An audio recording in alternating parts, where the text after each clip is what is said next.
A Bíblia é o livro mais lido e vendido no mundo. Estima-se que sejam vendidos no mundo algo em torno de 25 e 30 milhões de exemplares por ano, sabendo que ainda existe um grande número que é distribuído gratuitamente em trabalhos evangelísticos e missionários espalhados pelo planeta. Sua mensagem e o poder de libertar o homem de amarras e julgos que abalam alicerces de sistemas humanos, faz com que a Bíblia seja fortemente perseguida. Países totalitários ou fundamentalistas proíbem sua leitura, comercialização e até mesmo posse de um exemplar, para que não tenham problemas com o controle social da população. Países como Coreia do Norte que não só proíbe a Bíblia e a confissão cristã, mas também pune com prisão e até mesmo execução. No Afeganistão, a conversão e distribuição da Bíblia é motivo para penas de prisão e morte. Em países como a China, até se permite a ampla publicação de cópias da Bíblia. Mas sua mensagem e distribuição está limitada e controlada pelo Partido Comunista Chinês que permite uma igreja oficial. Qualquer um que queira pregar a mensagem plena da Bíblia, tem que ir para a clandestinidade, se submetendo ao risco de sofrer sanções legais. Mas embora muitos homens tenham tentado destruir a Bíblia, ela é a palavra de Deus.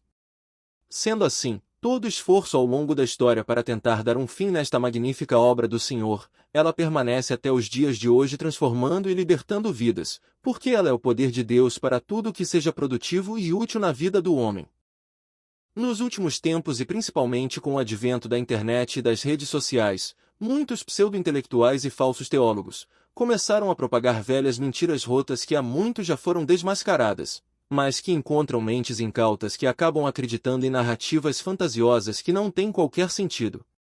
Não é difícil encontrar em recortes de podcasts, entrevistas onde o cidadão diz que a Bíblia foi adulterada pela Igreja Católica, que não se colocou livros apócrifos no texto canônico porque a Igreja não queria que o verdadeiro Evangelho chegasse a nós, e outras bravatas do tipo. O mais triste é que a maioria nem sabe o que foi o processo de canonização dos textos bíblicos, os muitos concílios e debates com homens que debruçaram uma vida inteira sobre os textos sagrados. Mas é exatamente sobre isso que falaremos neste vídeo de hoje. O que é a Bíblia?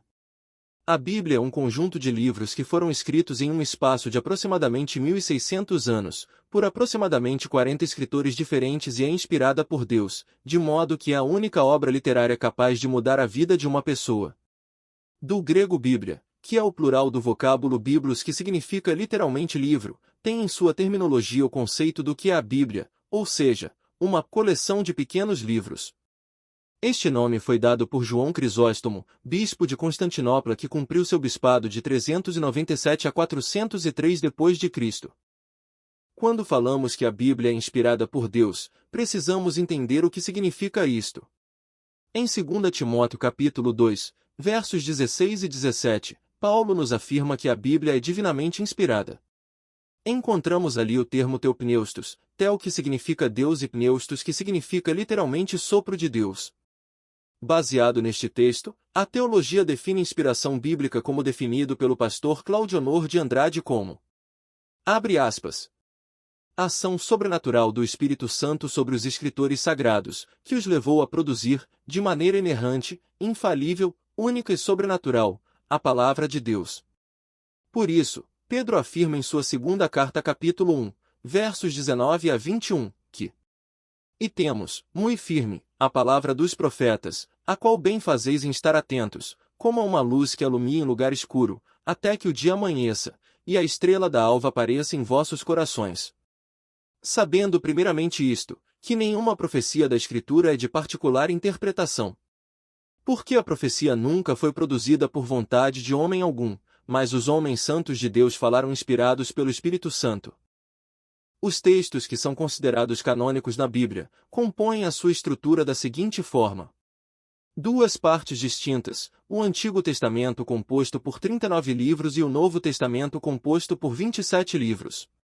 O termo testamento vem do grego diateque que significa aliança ou concerto. Testamento, isto é, um documento contendo a última vontade de alguém quanto à distribuição de seus bens, após sua morte. Em hebraico o termo é beri que significa unicamente concerto. O que chamamos de Antigo Testamento tem sua origem na Bíblia judaica, que contém 24 livros em 3 seções, Torá, Neviim e Ketuvim. A Torá é composta pelos 5 primeiros livros da nossa Bíblia. É onde Deus revela ao homem como criou todas as coisas, como formou o povo de Israel, e a lei de Deus promulgada. A seção dos Neviim se subdivide em profetas anteriores que são os livros de Josué, Juízes, Samuel e Reis.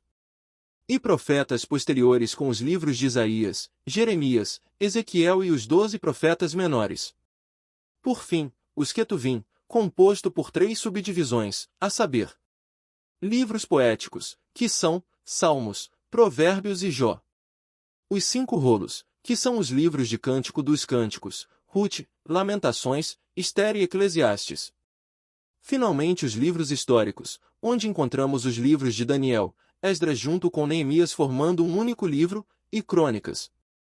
Ao contrário do que dizem muitos desses falsos especialistas da Bíblia, que tentam afirmar que a Igreja Católica determinou a canonicidade dos textos do Antigo Testamento e que não tem qualquer conhecimento de bibliologia, o Antigo Testamento foi decidido de maneira muito rápida.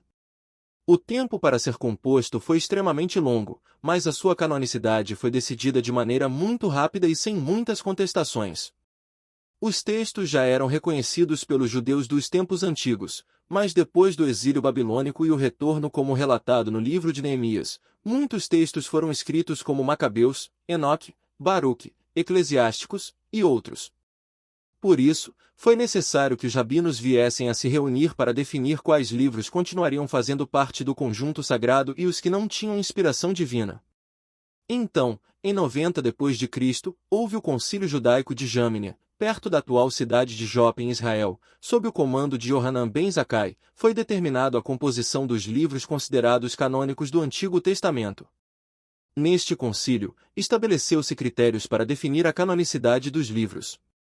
Dentre eles, podemos destacar os 3 pontos que normalmente encontramos em livros especializados no tema bibliologia que são, ter sido escrito em Israel, ter sido escrito em hebraico e ter sido escrito até os dias de Esdras, que pela tradição, foi quem reuniu os textos bíblicos do Antigo Testamento, formando a Tanakh. Cabe dizer que dentre estes, os que mais levantaram algum questionamento foram, Ester que não foi escrito dentro dos termos de Israel, e Cantares de Salomão, ou Cântico dos Cânticos, que era considerado muito erótico. Mesmo com esses questionamentos sobre esses livros, eles foram considerados canônicos por cumprirem os outros 2 critérios, além de serem perfeitamente alinhados com o todo da narrativa bíblica.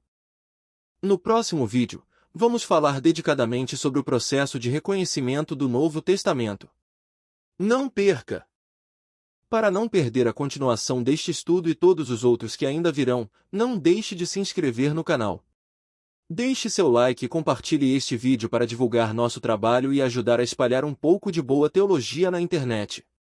Obrigado por nos assistir. Fiquem na paz de Cristo e até o próximo vídeo.